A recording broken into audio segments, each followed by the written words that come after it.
100 शब्द प्रति मिनट प्रारंभ होंगे। 5, 4, 3, 2, 1। अध्यक्ष महोदय, मैं यह संकल्प प्रस्तुत करता हूँ।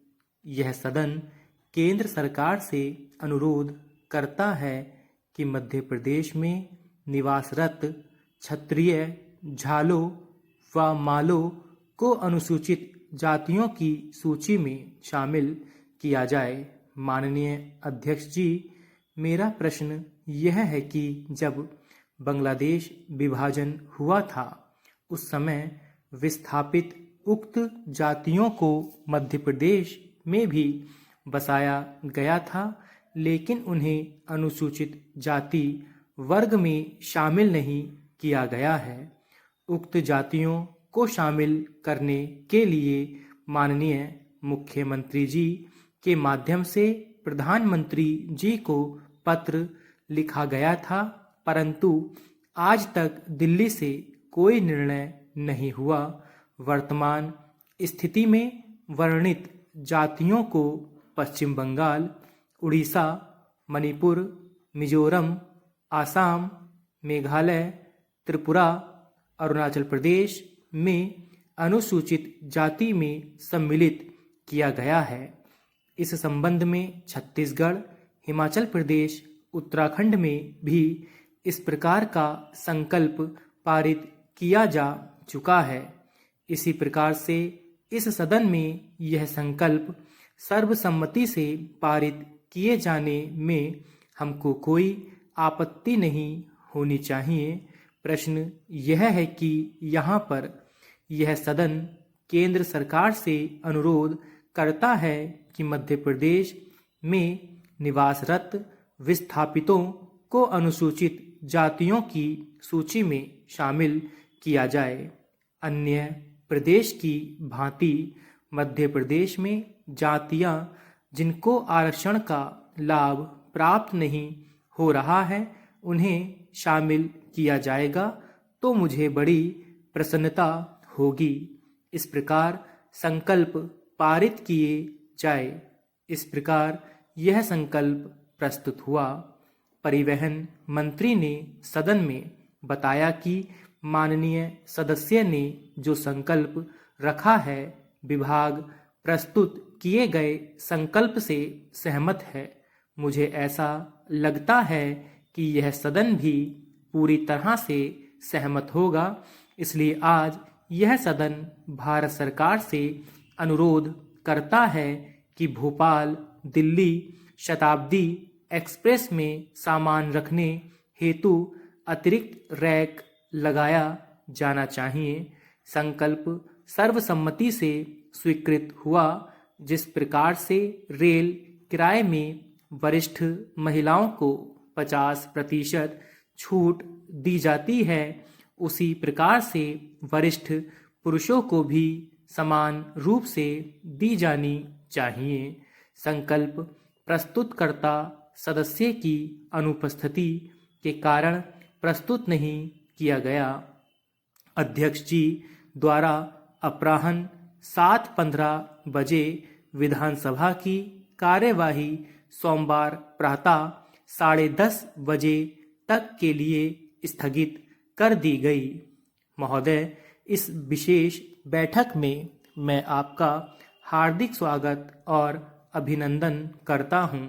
हमारे संविधान निर्माताओं को सामाजिक, आर्थिक और राजनैतिक न्याय, विचार, अभिव्यक्ति, विश्वास, धर्म और उपासना की स्वतंत्रता, प्रतिष्ठा और अवसर की समता प्राप्त कराने के लिए और राष्ट्र की गरिमा, एकता और अखंडता को सुनिश्चित करने वाली बंधुता बढ़ाने की अवधारणा रही है।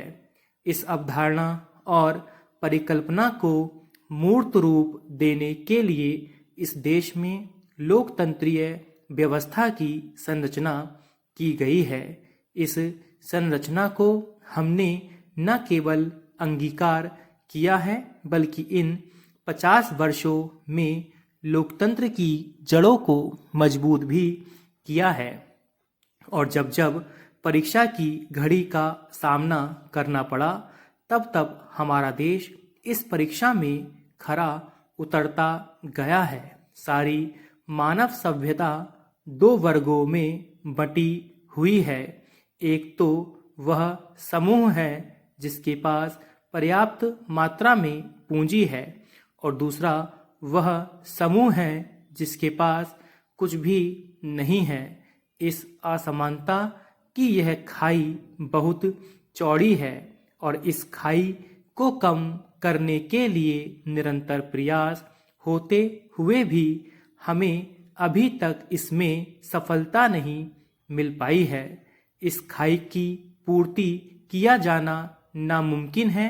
यदि हम संविधान को अंगीकृत करने वाले मूलभूत उद्देश्यों की तरफ दृष्टि डालेंगे तो पता चलता है कि बहुत कुछ करने के बाद भी हमें बहुत कुछ करना शेष है।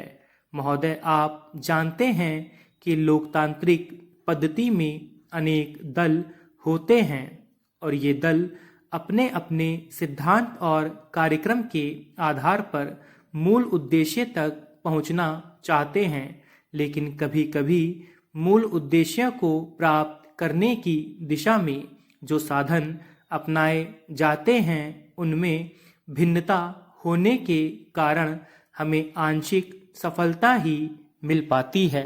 इसलिए हमें ऐसे क्षण भी निकालने चाहिए जब सभी दल बैठकर समग्र विकास के सिलसिले में अपने विचारों के माध्यम से किसी भावी योजना की परिकल्पना करें। स्वतंत्रता की स्वर्ण जयंती के अवसर पर उपलब्ध ये क्षण निश्चित रूप से हम सब लोगों को यह अवसर देता है कि हम अपने विकास, उपलब्धि, भूल और भविष्य की दिशा के बारे में आत्मचिंतन करें। यह वह अवसर है जब हम दलीय भूमिका के ऊपर उठकर प्रदेश के समग्र विकास के लिए गहराई से विचार करें। स्पीकर साहब, भारत की आबादी 1 अरब आंकड़े कई साल पहले पार कर चुकी है। जनसंख्या के मामले में चीन के बाद दूसरा सबसे बड़ा देश हमारा है। यह बात ठीक है कि साधन सीमित हैं और जनसंख्या असीमित होती जा रही है, जिसका बुरा असर हमारे अधिकांश संसाधनों पर पड़ रहा है। जनसंख्या में हो रही वृद्धि के कारण आवास, भोजन और रोजगार से जुड़ी समस्याओं से हमारी अर्थव्यवस्था दो चार हो रही है। अंधाधुंध पेड़ काटे जा रहे हैं, पानी का गलत तरीके से दोहन हो रहा है।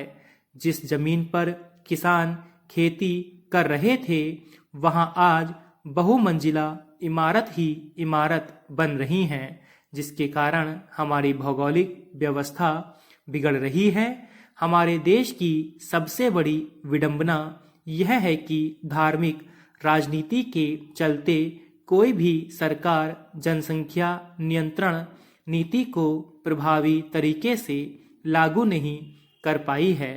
बेहतर है कि देश की चिंता करने वाले लोग जनसंख्या नियंत्रित करने के उपायों के बारे में सोचें। एक परिवार में एक सदस्य के 1 या 2 बच्चे हों, उनको ही सरकारी सुविधा का लाभ प्रदान किया जाना चाहिए, तभी जाकर हमारा देश विकास के रास्ते पर चल सकेगा। स्पीकर महोदय, मैं भारत की आबादी के बारे में पहले से ही अपना मुख्य वक्तव्य दे चुका हूँ और आज भी बतलाना चाहता हूँ। भारत में बढ़ रही जनसंख्या और अनियंत्रित शहरीकरण के कारण जल संकट गहराता जा रहा है। दिन प्रतिदिन घटते भूजल स्तर से हमारा जीवन दिन पर दिन असुरक्षित होता जा रहा है। खास तौर पर आज भी शहरी लोगों को दिक्कतों का सामना करना पड़ रहा है। यह बात सर्वे के माध्यम से मालूम हुई है कि दुनिया के सबसे ज़्यादा जल संकट वाले 20 शहरों में से 5 भारत के अंदर मौजूद हैं। यह सब कुछ जानते हुए भी हमारे राजनीतिक दल मुफ्त और रियायती दर पर पानी देने के बारे में घोषणा करते रहते हैं। दरअसल लोग राजनीति सत्ता हथियाने के लिए इतने आतुर हो जाते हैं कि उन्हें पर्यावरण, जल, जमीन आदि की महत्ता नहीं दिखाई पड़ती। दूसरी तरफ देश में प्रति व्यक्ति जल की खपत में निरंतर हो रही वृद्धि यह चेतावनी दे रही है। फिर भी इस बात से उन्हें ज़्यादा फर्क नहीं पड़ता है, जबकि ज़रूरी यह है कि हमें बूंद बूंद जल की अहमियत को नज़रअंदाज न करके उसको संरक्षित करने का प्रयास करना चाहिए। स्टॉप।